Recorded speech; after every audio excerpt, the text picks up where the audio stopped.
Hey guys, it's Anne and I'm back with another fashion DIY project. So if you guys would like to learn how to make these paper bag styled pants, then just keep on watching.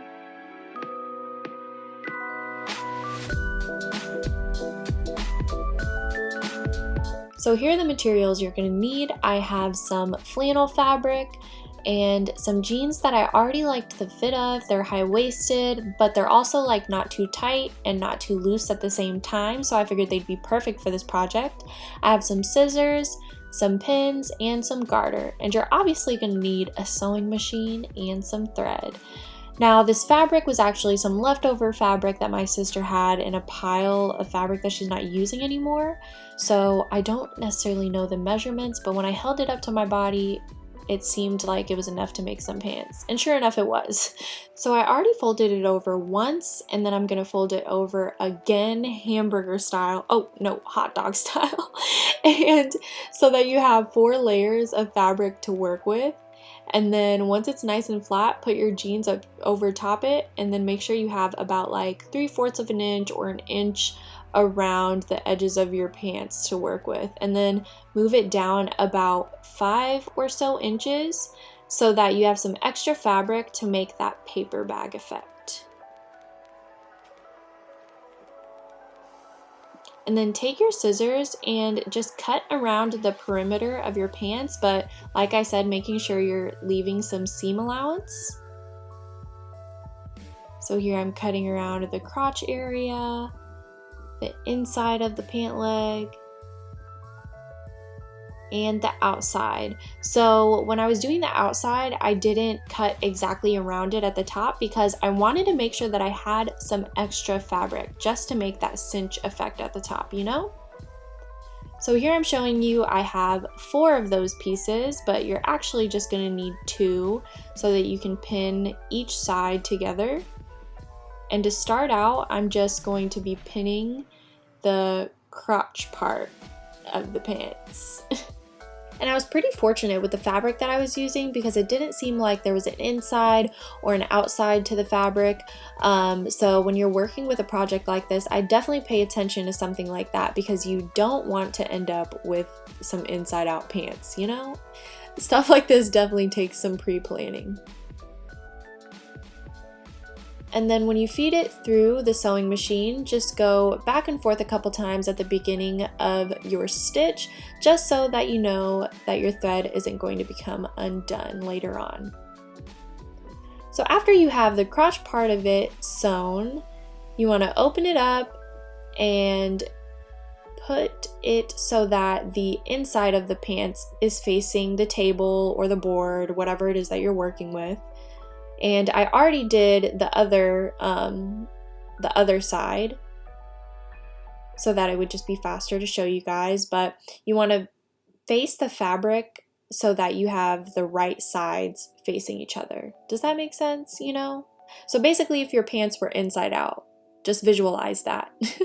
Because now we're going to pin the outer sides of the pants, because that just seems like it's going to be the easiest, and I watched a couple YouTube videos and it just seemed like that's kind of what they were doing. It's easier to do that so that like the pants become one piece, and then you can focus on the inside of the pants, because I would deem that to be like the most difficult part as far as feeding it through the sewing machine.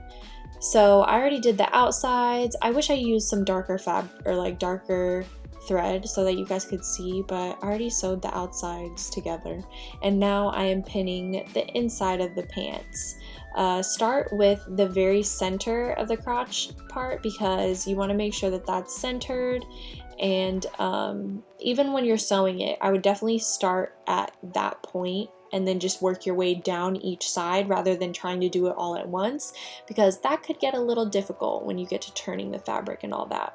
And now we can focus on the actual paper bag portion of the pants. So I'd recommend trying on the pants just so you can see where you need the garter to go, where you want the waistline to be. I did that off of camera, and now I'm just showing you that I am pinning down the fold so that it doesn't move when we put it through the sewing machine.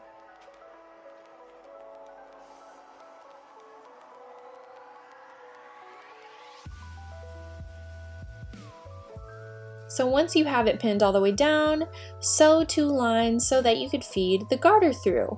And just make sure you don't sew it all the way around because you definitely want a hole to actually feed the garter through before you sew it shut, you know?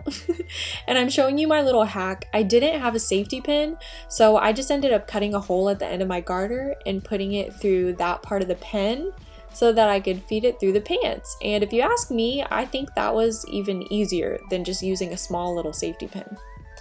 But here I'm showing you I am making the straps. I just took my leftover fabric, folded it, sewed a line, and I turned it right side out.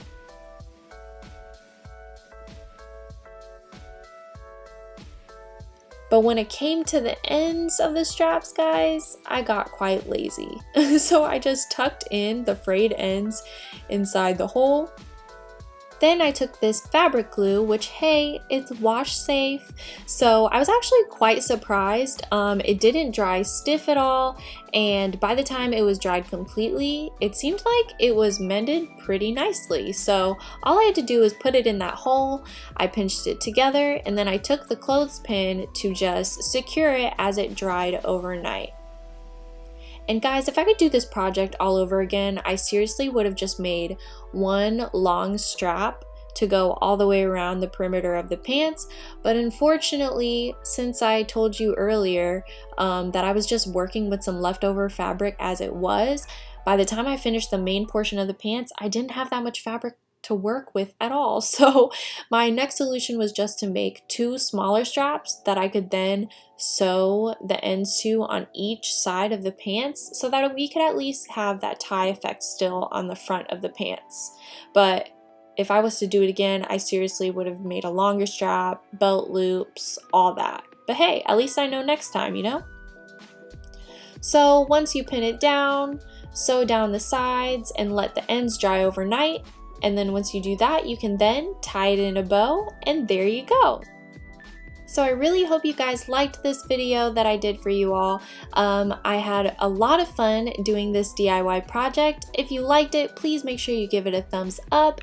Subscribe if you haven't already, and please leave a comment down below of what you think and what you may want to see in the next video. See you later, guys.